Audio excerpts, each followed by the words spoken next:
Hello, hello mga lalab. Sunday morning. Ayan, Sunday na mga lalab. Ako, baka mulang di maano naman yung mga estudyante natin. May pumasok na bagyo sa atin, dito sa ating Luzon. Yan. Sana pag-pray natin kay Lord na sana mahina lang siya para hindi naman tayo masyado maapektuhan ng kasi pag ganitong panahon, ng ganitong buwan, ang bagyo talaga nag-aano sa Luzon. Yan. Dito dumadaan sa atin. Sana ang lahat po ay mag-pray para po sa ating hingin po tayo ng patnubay sa ating Diyos na buhay para i-release niya po tayo sa kapamakan. At sana po idala niya na yung bagyo doon sa dagat, yung walang tao mapipinsala at mga bahay. Kaya mag-pray po tayo, huwag natin pong kalimutan, huwag tayo magsama-samang magdasal. At napakabait na po ang ating Panginoong Diyos na tayo po ay pakikinggan. Amen. Kaya po, tatlo po yung na yan, yung bagyo na yan. Yung pong dalawa hindi pa alam kung papasok o hindi. At sana po sa ibang lugar na lang siya pumunta, yung mga tao, yung walang taong mapipinsala. Ayan, hingin po natin ang ating patnubay sa ating Panginoon. Wala lang po imposible sa ating Diyos na buhay. Para po pag tayo po ay taimtim na nagdasal, tayo po ay kanyang pakikinggan. Amen. Kaya po, mag-pray lang po tayo, huwag lang po tayong mawala ng pag-asa. Napakabait na po ang ating Diyos na buhay. Amen. For today's video mga lalab, ito, marami pa kaming natirang ulam kahapon, yung ating ginataang kalabasa.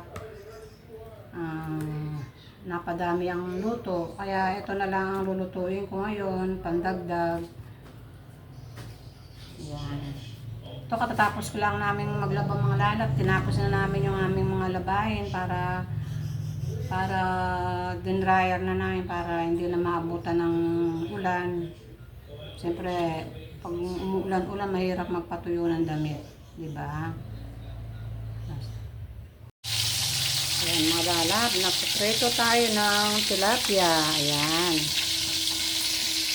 Ayan lang ang ating lulutuin for today. Tapos ito, fried rice. Ayan. Dami namin natirang kanin kagabi. Ayan. Fried rice na lang namin ngayon. Ayan. Wala yung ating for today's video mga lalab.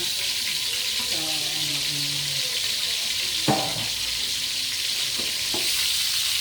ayan, ito lang yung ating tanghalian for today. Ayan. Tapos meron pa kaming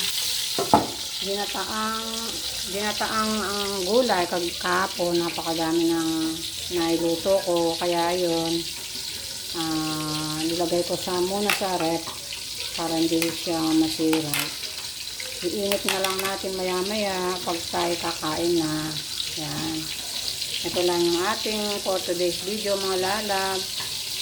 Yan. Nagprito tayo ng tilapia. Yan.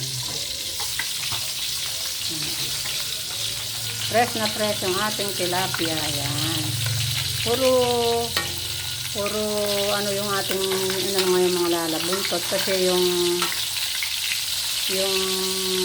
ulo sisigang natin sa isang araw. Ayan.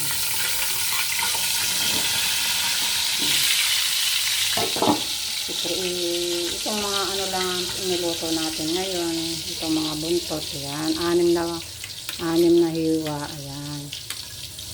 Ayan, 5 lang kami mga lalab dito sa bahay. Pumasok na yung aking mga anak na natatrabaho. Umalis na sila kanina, may pasok na yung anak ko.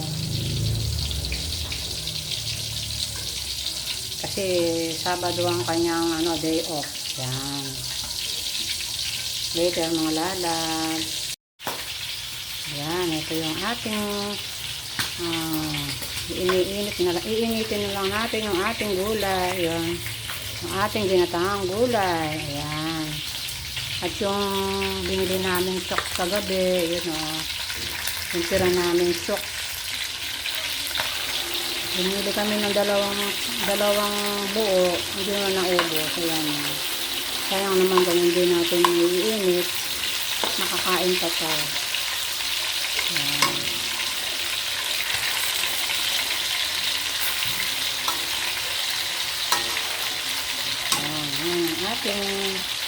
Yan ang ating tanghalian for today. Ayan. Saturday ay Sunday. Ayan. Ito yung ulam namin. At aming fried rice. Yan.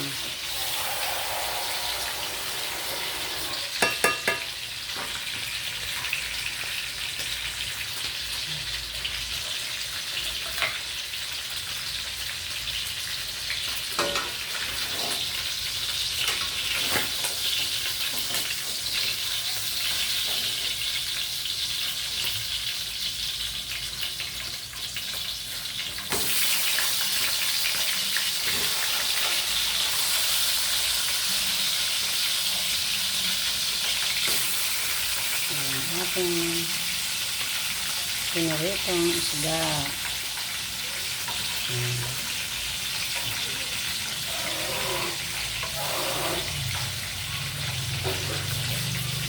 Ay, dito sa mga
tubig, yung timba.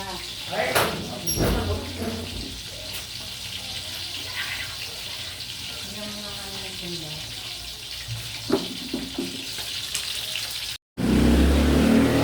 Malalap, ito ang ating tanghalian for today. Ayan.